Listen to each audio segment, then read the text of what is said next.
guys, welcome back to Southern Latitudes. I'm Robin, and as you can see, I got my Hodge Tools order. I ordered, almost dropped it, my ammonium sulfate for my onions. And usually after planting them, you can do anywhere from 2 to 3 weeks after, you know, they get over shock. And of course, when you are doing this at home, like if you do Dixondale onion sets, or maybe from your nursery or big box store, you'll want to give those about 3 weeks because they're really shocked from shipping and sitting around dry. In the home setting, usually it's only about 2 weeks and they're ready to go. So anyhow, I ordered this, and it's a 10-pound bag of ammonium sulfate. My friend's back.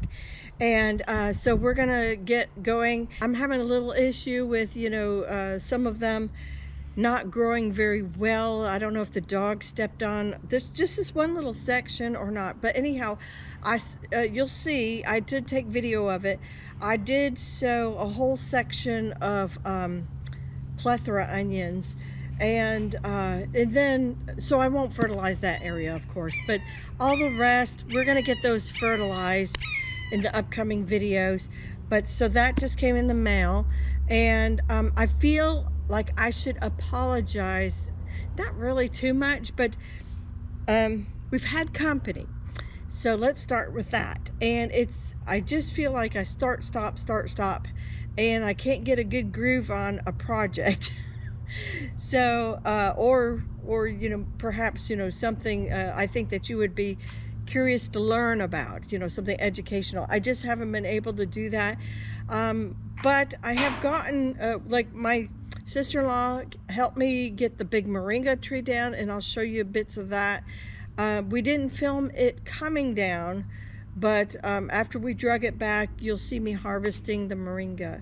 And then after that, I'm going to give you a little tour of the tomatoes, the cucumbers, and the damage in the squash. So, okay, let me show you all that video. Y'all, so I'm walking in my porch, and I see this wasp go by with a piece of hay or grass or something hanging below. I'm like, where's he going? And he went right up in this hole. I have never in my life seen that. It's like he's making a nest for winter.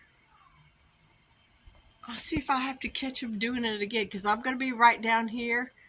I am pulling moringa today, and we took, I don't know how many feet that is. It's a 6-foot table plus some hanging off the edge, so like 8 feet of moringa off the tree. Yeah, but oh my goodness. So he's up, Mr. Wasp is up in there. That's so funny. I'll have to keep an eye out. You see the little things moving? That's not because of wind. He's up there moving them around.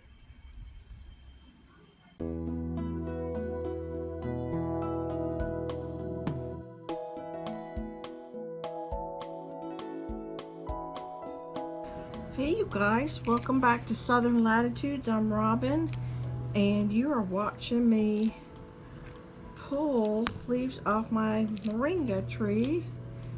And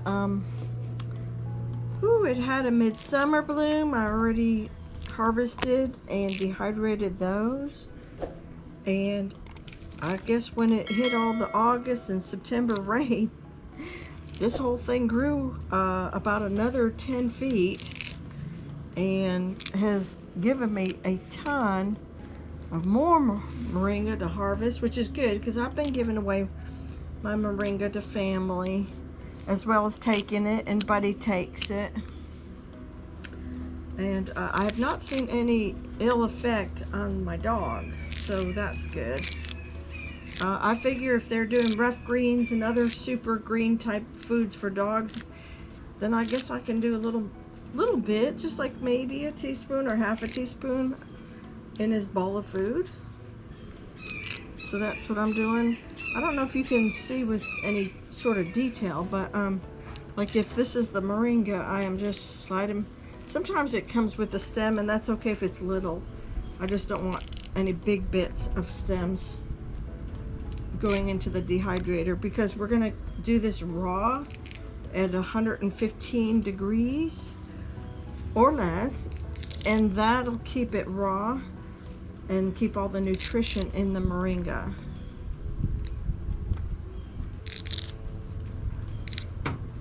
I'm not sure how much of this spring's dehydration that I was able to catch on camera for you guys. So I thought, let's go ahead and just kind of go back through that again now, especially with all the new people. And I did not capture the cutting down of the tree. We just went out, my sister-in-law and I, we went out during a little football halftime, and we were potting the dogs, and I said, hey, can you hold this rope? And anyhow, we she kind of pulled it towards her, and I did all the rest with the cutting, and we got, yeah, all this moringa. Now I will tell you that this moringa, that's probably about all I can get into a dehydrator at this point. I've got more than enough over here, so much more to harvest, but I'll get this set up in the dehydrator. I have 6 trays, and so that'll go in there. But if I harvest more and put some more in a bowl, say this was the bowl I'm using for bowl number 2, I would have to flip it or lay it on a screen.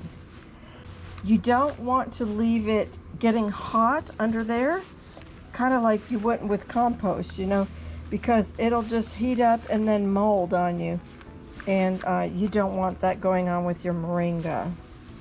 But anyhow, so this is bowl number 1 going in the dehydrator, and then I will be out here pulling more and making a second day's worth of moringa to dehydrate.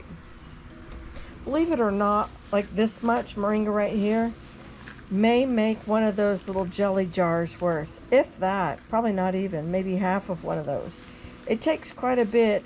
Oh, after this is dried up, I'll pulverize it in my little Ninja Bullet, and then store it, like vacuum seal it and store it. But yeah, this will come down to almost next to nothing.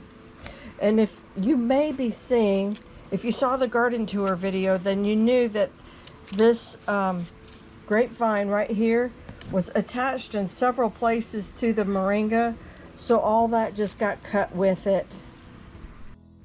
So here is the big gap. Yeah, it used to go really high just hours ago, an hour ago, and I'll show you. We'll come in closer. Here, let's go run outside.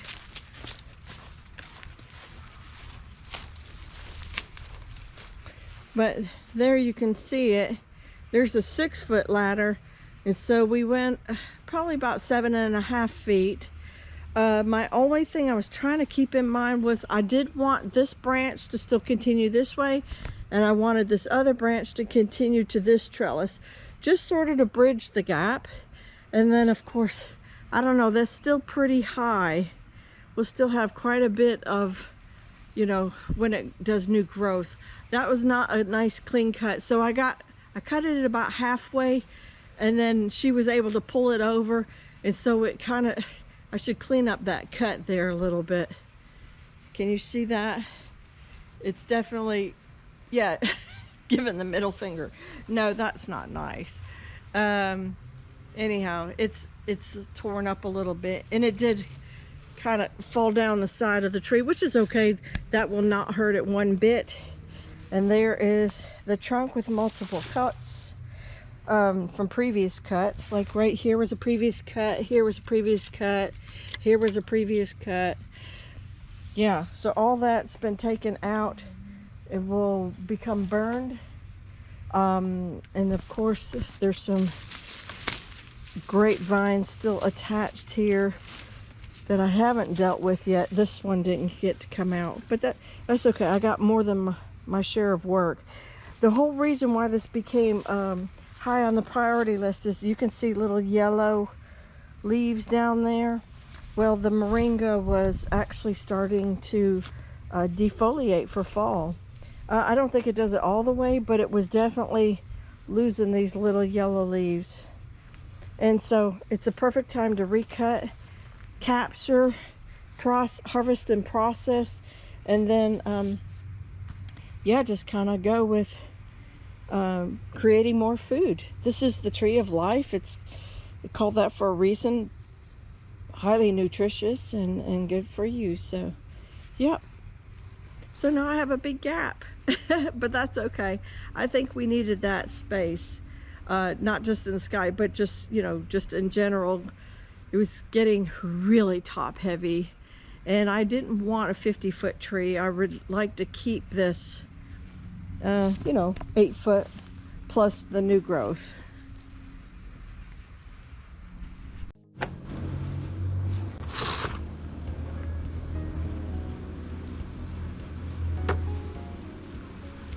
Here we are. I don't load it up too heavy. If I find any thick stems, kind of pull those out. That's pretty good. Now this stem's a little thick.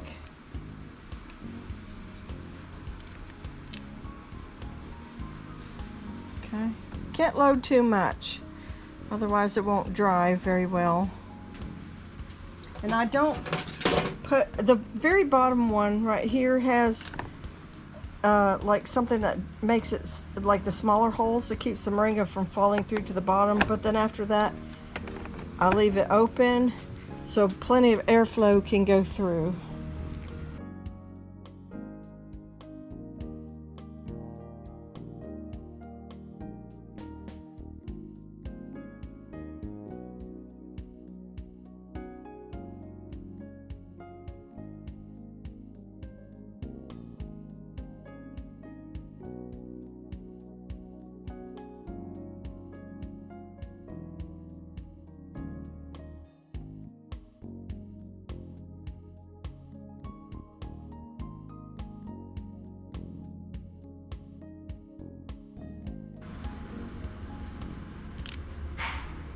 It's very, I don't know, I enjoy doing this little mindless work.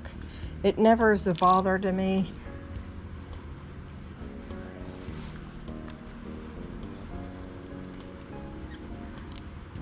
It's kind of just nice, peaceful stuff. It's a little humid today. I wouldn't be surprised if it rained. But I still do my dehydrator outside. And it'll still get the job done, even with humidity and rain. I'll run this thing in the summer, and it just keeps the house from heating up. Okay, a little bit more right there. And this stuff dries really fast. I wish I could give you an exact time. It's more like you do it by feel, by looking at it, and you'll know because it'll be crunchy when you touch it. And you know, for example, when it's dry, you'll hear a crunch crunch, so then you'll know it's done. But I think it takes about 4 hours. I'm gonna rough guess that, you know, or estimate that. It depends on what you're dehydrating in, how many layers you've got, how thick you lay your layer down. Also, you know, some people just, you don't need a dehydrator if you can't afford one. Don't worry about that. Some people just use a screen or screen door, or, you know, lay it out flat on the table and turn it every so often. That works too. You don't have to go buy fancy equipment for this. You could even thrift store and find yourself a dehydrator possibly. So down here, I'm going to show you real quick. We're going to move it over to temperature. So I want it no greater than 115. And then I will just put mine to stop at 4 hours, and we'll see, check it then.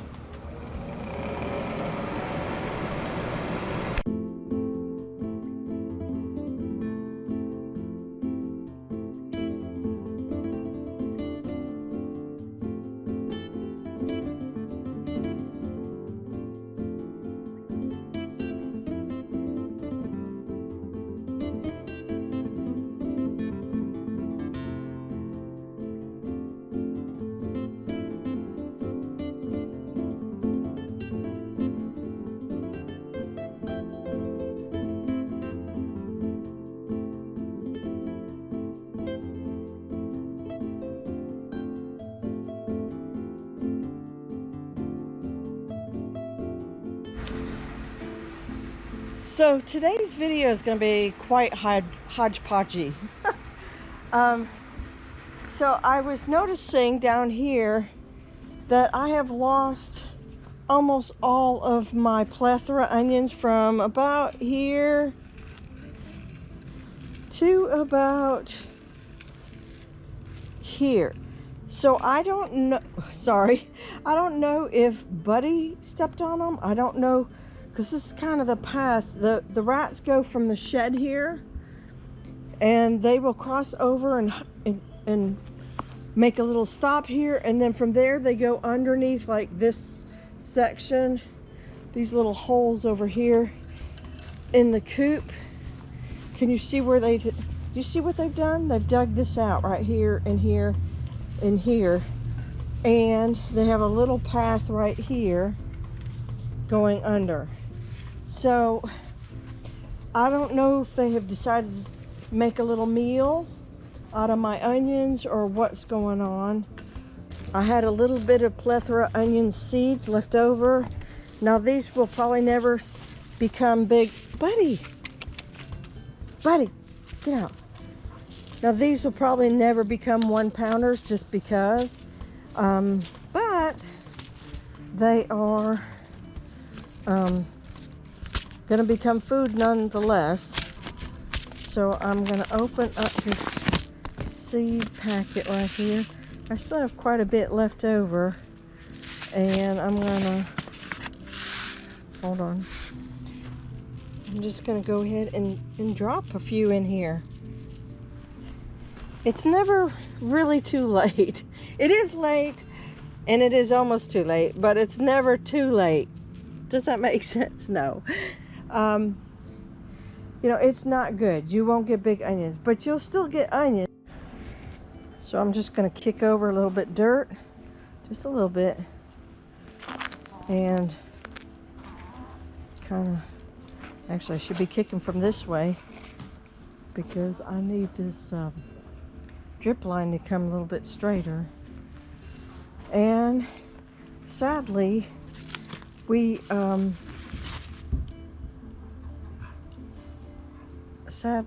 something came through, some sort of bug came through and really ate up my squash.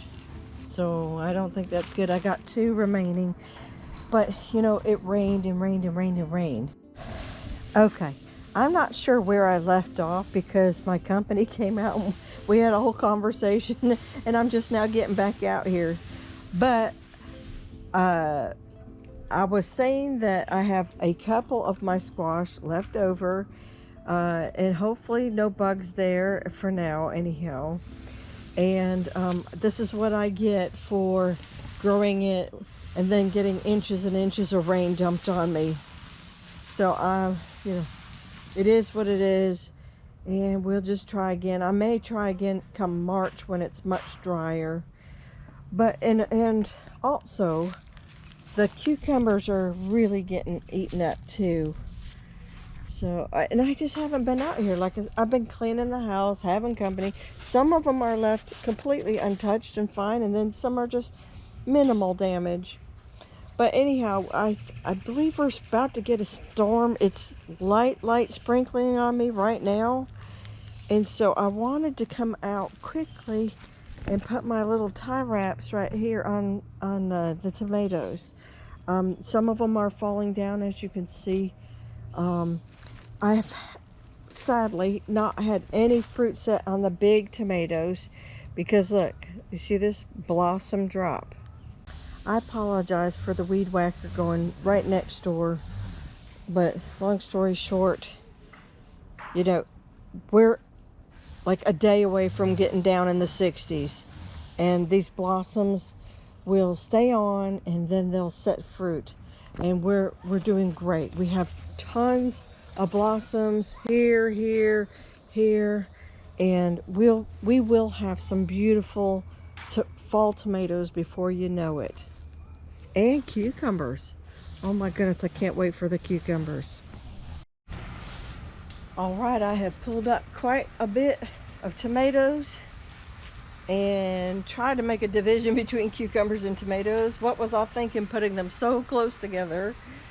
Oh my goodness. And this is a big cucumber, and it has decided to grow right on up right into this tomatoes. I can't even unwind them there very well. There we go. I found a big old army worm in here, and that's probably what's eating them up in here. Probably had a whole breakout of army worms. But oh, look at here, a girl. We got a girl cucumber. You can see the fruit, and then we have lots of boys. But good. So these are the big slicers down on this end. Now let's go look over here and see if the pickling have females at all. I don't see it yet. Not yet. No, nothing for the pickling. Ugh, poop. Okay. I don't see it anywhere, not even up here this high. This is as tall as me. Yeah, I see a lot of poop. Ah, yeah, see that? Stink bug. Oops, I didn't get him. Oh, naughty. Right there, you see him on the stem? Naughty, naughty. You should put, oh, I'll have to get a cup of water and soap suds and just see if I can't find a bunch and put them in the water, in the soapy water. Oh my goodness. But everything's doing very well out here. So I hope you guys enjoyed seeing those clips, and there'll be more projects coming on. We're gonna get the mushroom compost put into, we're gonna finish off salsa garden.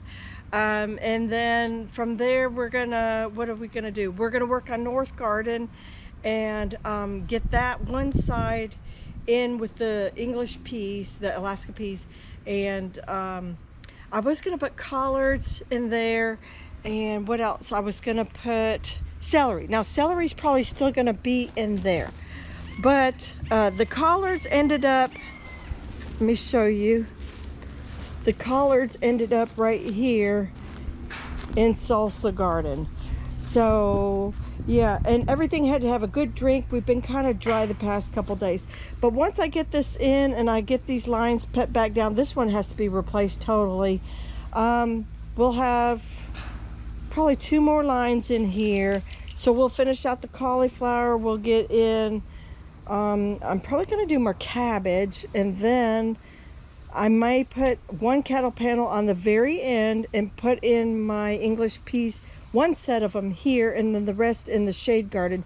But I did want to keep some out here in the sun. So, oh, also I got one other thing to show you. Look what I saw this morning while I was watering. We have more bite me apple blooms about to pop. Probably tomorrow they'll pop a lot better. I'm so excited we're getting fall blooms. Now I didn't set fruit on the other ones I pollinated, but how cool is that? We got growth.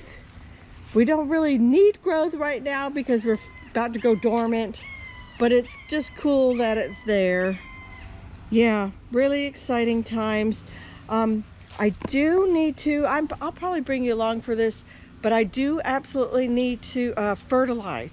So our ban has been lifted, and I'm able to fertilize again, and I saw other people in other counties, neighboring, I would say, I think they are, in Lake County, Seminole County, stuff like that, they were fertilizing. So I'm gonna go ahead and fertilize my fruit trees and my banana trees, which are also fruit, but you know, bananas aren't really trees. Did you guys know that?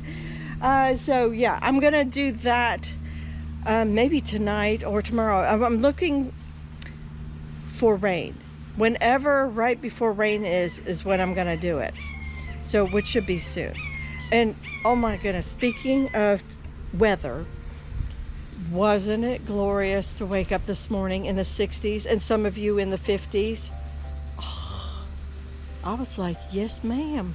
I will definitely take the 50s and 60s. It's been a hot summer, and trying to do all this in the heat. There goes Ben. But anywho, so you guys, that's it for today's video. Sorry it's disjointed, but you know, we'll be back the rest of this week all on schedule, and we'll do all sorts of projects. So you, in fact, see this? We got to burn this week, and we can because our fire risk is really low. So you guys, oh wait. Another thing that got done off camera was that I took my Jaboticaba, cut out as much dead as I could, and if it was seriously burned, like in here, yeah, I got rid of a lot of that. I'm trying to do what I could to get rid of it, and to promote new growth. Of course, mostly we want that in the spring, but I pulled back the stones, I weeded in there, and then I put mushroom compost and put the stones back. So hopefully that'll be good. We're getting close to, maybe next year we'll see little Jaboticaba fruit on this trunk. Modeling is one of the first things, and then you'll start seeing little buds in places, and then they have a beautiful white, very starry, pretty bloom on them. I just love this tree, but it's like I've mentioned in the garden tour, it's kind of sick. It was not happy after the pressure washing of the shed, and I think he used a chemical that kind of might have damaged it. But anyhow, that's it. Okay, you guys, I'll see you in the next video. Take care, God bless, and I'll see you later. Bye-bye.